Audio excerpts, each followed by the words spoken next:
A loner rancher was given a wife by a dying man.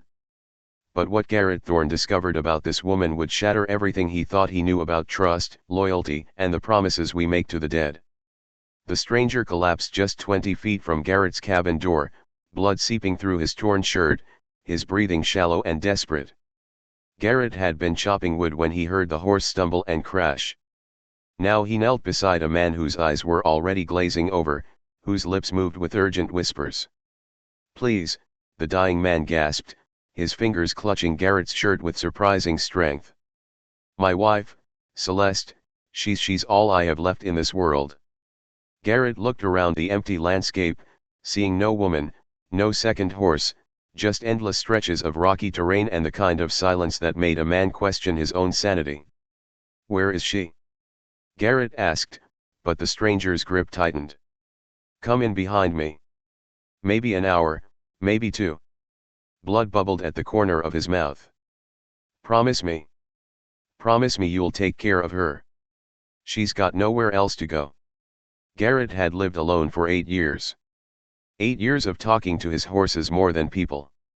Of eating cold beans from a can. Of watching sunsets with only his thoughts for company. The last thing he needed was a stranger's dying wish, complicating his carefully constructed solitude. "I don't know anything about taking care of." "Promise me." The man's voice cracked with desperation. She's special, but she's also dangerous. People want to hurt her because of what she knows." "What she knows?" The words hung in the air like smoke from a dying fire. Garrett felt something cold crawl up his spine. What kind of woman traveled through hostile territory with secrets dangerous enough to kill for? The stranger reached into his jacket with trembling fingers and pulled out a small leather pouch. "Give this to her. She'll understand. And whatever you do, don't let her open it until she's ready to tell you the truth." Garrett took the pouch, feeling its surprising weight. Inside, something hard pressed against the leather. Something that felt like metal, like a key. "What truth?" he asked. But the stranger's eyes had already gone blank, his hand falling away from Garrett's shirt like a broken branch. The wind picked up, carrying with it the distant sound of hoofbeats. Someone was coming. Someone was riding hard across the Badlands. And Garrett had just promised a dead man he'd protect a woman he'd never met. A woman who carried secrets dangerous enough to kill for. As the hoofbeats grew closer, Garrett realized he'd just inherited more than a dying man's wife. He'd inherited a mystery that would either save him from his loneliness or destroy everything he'd built in these mountains. The question was, which one would Celeste choose? She appeared through the dust like a vision from another world. Celeste rode a black mare, her dark hair whipping behind her, her dress torn and stained with what looked like dried blood. But it was her eyes that stopped Garrett, cold, wild, desperate, and completely unafraid of the armed stranger standing over her husband's body. "Is he dead?" she asked, dismounting with practiced grace. No tears, no hysteria, just a cold, matter-of-fact question that made Garrett's blood run cold. "Yes. About 10 minutes ago." Garrett stepped back, keeping his hand near his gun. Something about her calm made him more nervous than screaming would have. Celeste knelt beside the body, placed her hand on the dead man's chest, and whispered something Garrett couldn't hear. Then she stood, brushed the dust from her skirt, and looked at him with those unsettling green eyes. "Did he tell you about me?" "He said you were his wife. Said you needed protection." Garrett's grip tightened on the leather pouch in his pocket. "Said people want to hurt you because of what you know." Something flickered across her face. "Fear maybe, or recognition." "What else?" "That you're dangerous." She laughed, but there was no humor in it. Henry always had a gift for understatement. She looked at the horizon where dust clouds suggested riders in the distance. "How many men can you handle, Mr. Thorne?" "Garrett Thorne." The dust clouds were getting closer. "How many should I be worried about?" "All of them." Celeste walked to her horse and pulled a rifle from her saddle. She checked the chamber with movements so fluid they seemed rehearsed. "They've been following us for 3 days. Henry thought we could lose them in the mountains, but the hoofbeats were clearly audible now." At least 4 horses, maybe 5, riding hard. What do they want? Garrett asked. But Celeste was already moving toward his cabin, her rifle ready. The same thing everyone wants when they look at me.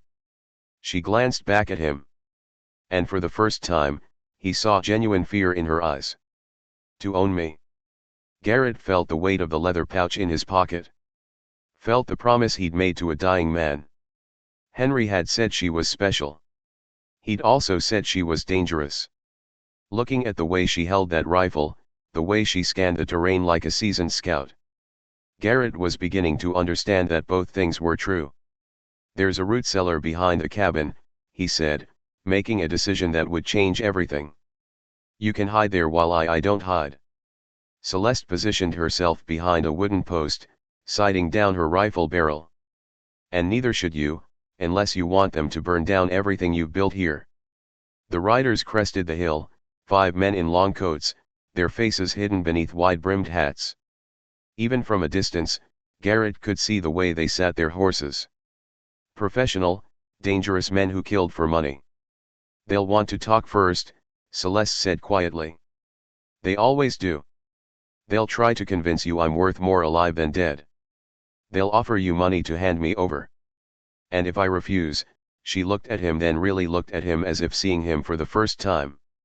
Then we find out what kind of man you really are, Garrett Thorne. The riders were close enough now that Garrett could see their faces. Hard men.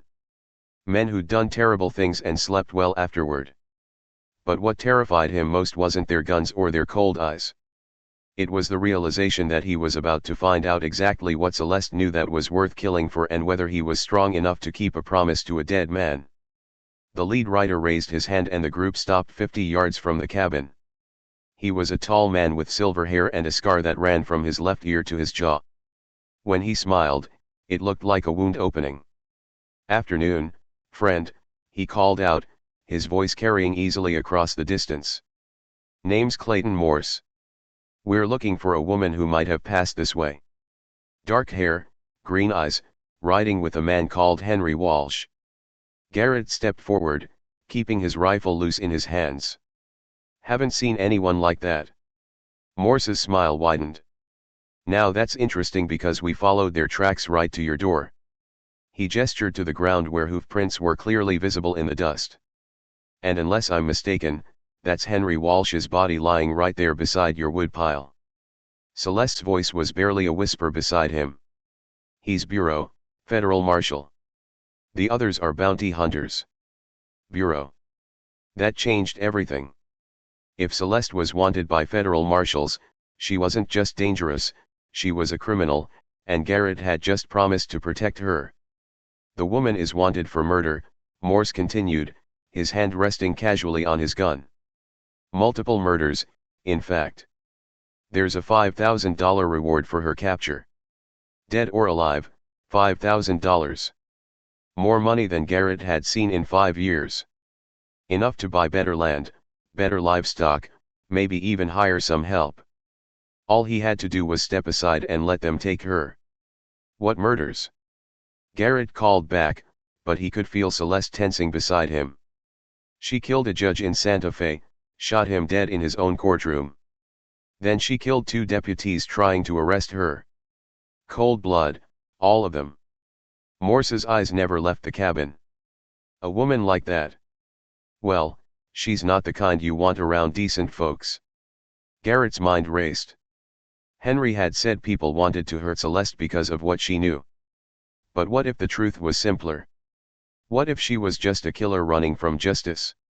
"She's lying to you right now," Morse added as if reading his thoughts. "Whatever sob story she's told you, whatever she's promised. It's all lies. That's what killers do. They lie."